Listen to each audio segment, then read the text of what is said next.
Hello, so in this video, I'm going to talk about no harm contracts versus safety plans and whether they're stupid or helpful. Stay tuned.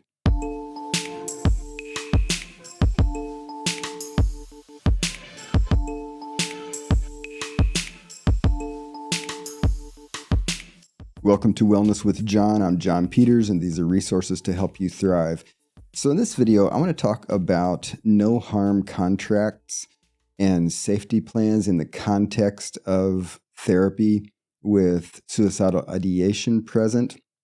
But let me just first start off and say, if you're experiencing a crisis and you need immediate assistance, call 988 911 or go to the nearest emergency department if you're in the United States. If you're outside the United States, then I'll put a link in the description for Find a Helpline, which is where you can find support lines for crisis intervention in other countries other than the United States. So I'm talking about this as a therapist who has been in practice for 26 years. And the culture of what we do with suicidal ideation and the techniques have evolved over time. And to be quite honest, 3 decades ago, we were more stupid than we are today. And for a couple of reasons. One is that we relied on these no harm contracts, which simply were an agreement, sometimes written, sometimes verbal, between the client and the therapist that the client was agreeing to not harm themselves, often based on a date, like between now and the next session, you're going to agree to not kill yourself. So these are kind of stupid because the issue is that it's not a legal contract. It's not like you legally can sue a client for killing themselves and breaching the contract. And to some degree, they probably have been useful for many clients, actually, to the degree that the client has rapport with the therapist and a sense of accountability. Because the reality is, in therapy, one of the ways that therapy actually works for people is you add another person to your life where there is some sort of sense of accountability and often toward good goals and good ends. And that is supportive, right? But in the reality, a client is actually not accountable legally or otherwise to the therapist. So, to rely on that for an issue as crucial as safety is a bit thin, right? So the old school way, again, basically is you'll agree to not harm yourself until we meet again or such and such. And the research into that has not shown that that has been an effective way to improve people's functioning or keep them safe, right? It also, some people argue, can open up the therapist to liability because if you have in the file a contract that shows that you acknowledge that there was suicidal ideation, but that's all you did and you didn't do anything more competent and beyond that, then lawyers in the field have concerns that just basically says the therapist said there was a problem and then didn't really do anything effective about it, right? That could open up a therapist for liability. But the other way that they're kind of stupid is that hospitals, when they're making a discharge plan, and clinics, when they're kind of formulating their standard operating procedures, often have these types of things as just this thing that the provider is required to do with a patient that has any history at all of any level and form of suicidal ideation. And in my mind, that's stupid because as a provider, A, I should be doing things that are competent, and B, I should be doing things that are indicated, which means that not only are they competent, but they're relevant and appropriate for a particular client at a particular moment, right? So to have these rules like do this stupid thing just because it's our procedure, I've never liked that kind of thing across the board. But the reality is that there are valid concerns that providers have for clients because of the history of suicidal ideation or the way that that manifests for a particular client. And so the question remains, what can we do about that to be most supportive and helpful for clients? And there has been research into this, both on the thing that I just described, which is the no harm contract, but also on the efficacy of safety plans.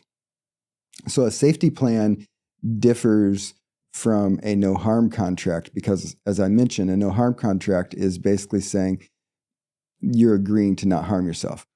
A safety plan goes into greater detail about things that we know actually can support a patient in improving their status, meaning staying safe and coping more effectively with the things that put them at risk of not being safe. Right? So a safety plan is going to look different than a no harm contract because it's not just you agree to not harm yourself, but it's going to go into some areas. And there are different ways that this shows up. Different therapists have their own style of doing this. And if you see a safety plan as part of a discharge plan when you're like being discharged from an inpatient treatment program, it might have elements that don't look exactly like what I'm going to describe here. But basically, a safety plan is going to include, in my mind, the following things, right? Number one, what is your awareness of your triggers or your warning signs that you have come to know about yourself that indicate that you're at greater risk of becoming suicidal?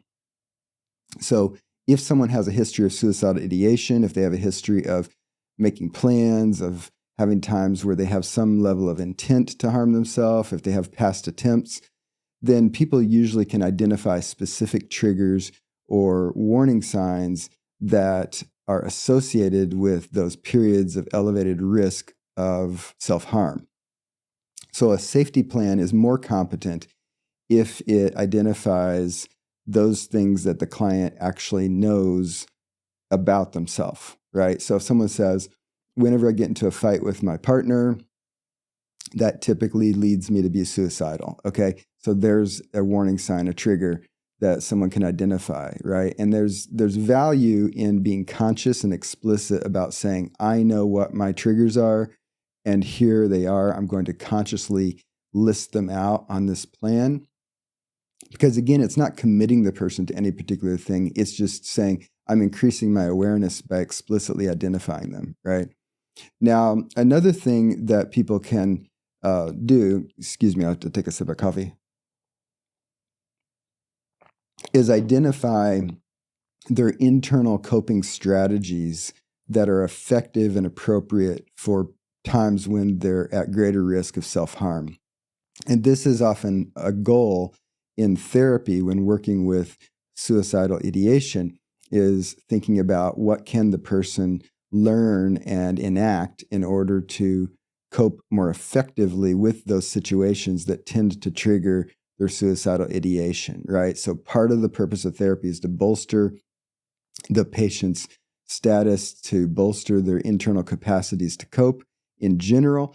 And in the context of talking about a safety plan, a client can identify multiple coping strategies that they already have or that they are developing in the therapy process that are things that they can intentionally identify and then intentionally invoke at times when they are feeling compromised, right? So another thing is that this is kind of the opposite of triggers. Sometimes people are aware of certain settings, social settings or environmental settings, where they are just naturally protected from the severity of their suicide ideation. So, for example, a person might say, I have noticed that when I'm feeling more down, when I'm feeling more suicidal, if I go for a walk in the park, it tends to alleviate that to some degree. Maybe it doesn't make my depression go away, but when I'm walking in the park, I just don't really think that I really want to die, right? So sometimes what people can identify is social settings like going and sitting in a coffee shop, or environmental settings like taking a walk in the park, sitting in the garden, things like that, that's another internal strength and internal capacity worth exploring, because for some people, those can be very effective ways to reliably do something at the times where they're at greater risk of engaging in self-harm. Okay. Another thing is identifying family and friends, so that if a person is feeling down, they're feeling at risk of harming themselves, that they have people that they can call in order to have somebody to talk through their crisis, and someone that can help them get through that period of more acute risk of self-harm. A barrier to that obviously would be, are those people available? And so, I talked with someone recently, for example, who said, I tend to be most suicidal in the middle of the night, like 2 a.m. And yes, I would call my friends, but most of my friends work day jobs and sleep at night, so none of them are likely to be available, and I don't want to wake them up, right? So that there are barriers in terms of logistics. And one way around that is to identify multiple family and friends, so that you're not relying on one person and their availability. But be aware that there are constraints and barriers to using informal types of supports, even though that's an important element to identify in a competent safety plan. Obviously, to bolster that, then a person can identify formal supports like 988, 911, going to the emergency department. If their therapist has some sort of emergency service through their practice, calling the therapist, calling a suicide hotline. There are organizations like the Good Samaritans and things like that that tend to staff themselves pretty broadly at all times. So there are formal supports that a patient can identify that are things that they can access if their informal supports like family and friends are not available or not appropriate at that moment. And then lastly, it's important, if a person has specific risks, to identify how to be in a safe environment. So, for example, I had a client call me one time and say, "Hey, John, can you work me in today? I'm in a crisis, and I happened to I had an opening, and so I said, yeah, I'll see you at 4:00 or whatever." The client showed up and said that he had become suicidal early that morning, and what he decided to do was take all of his guns and go to a family member's house. And he asked that family member, he said, "Just hold my guns until I ask you for them back." And the family member was amenable to that. They had a gun safe. They locked the patient's guns up. And so when the patient arrived in my office, they had created a safer environment by getting rid of all their guns for that day, right? And they had decided to elect to just not have their guns in the house until they felt like they had gotten through that period of acute intent for self-harm, right? So environments do matter, because the research has shown that the ease of access to lethal means of self-harm is associated with greater completion of suicides. So having access to guns, having access to a big storehouse of pills that one could take as a lethal overdose and other things, it's worth assessing. So again, can we create a completely 100% safe environment? No, not unless we just lived in a bubble somewhere out of reach of any sort of means to harm ourselves.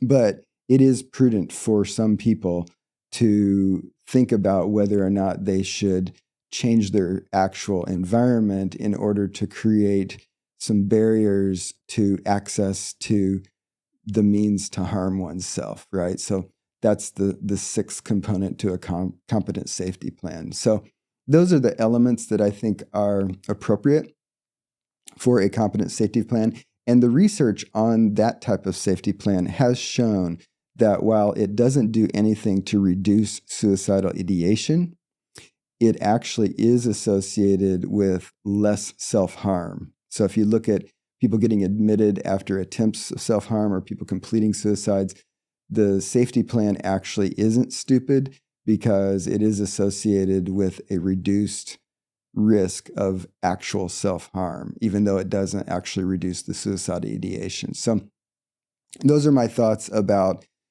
no harm contracts versus safety plans. And do I think they're stupid or not? I think safety plans are worth doing. If you're working with a therapist, it's something that your therapist could help you flesh out and create. And even if you're not working with a therapist, you could take those 6 elements that I described and craft your own safety plan, because you actually don't need a therapist to make a safety plan work, right? A safety plan can be an important element for formal support, as I mentioned, but you can go through all of those elements yourself and craft your own competent safety plan to help you in your life. So hopefully this is helpful. If you haven't yet subscribed to the channel, please subscribe. If you like this video, please like. If you have comments, I welcome comments on the channel, and I will see you in a future video.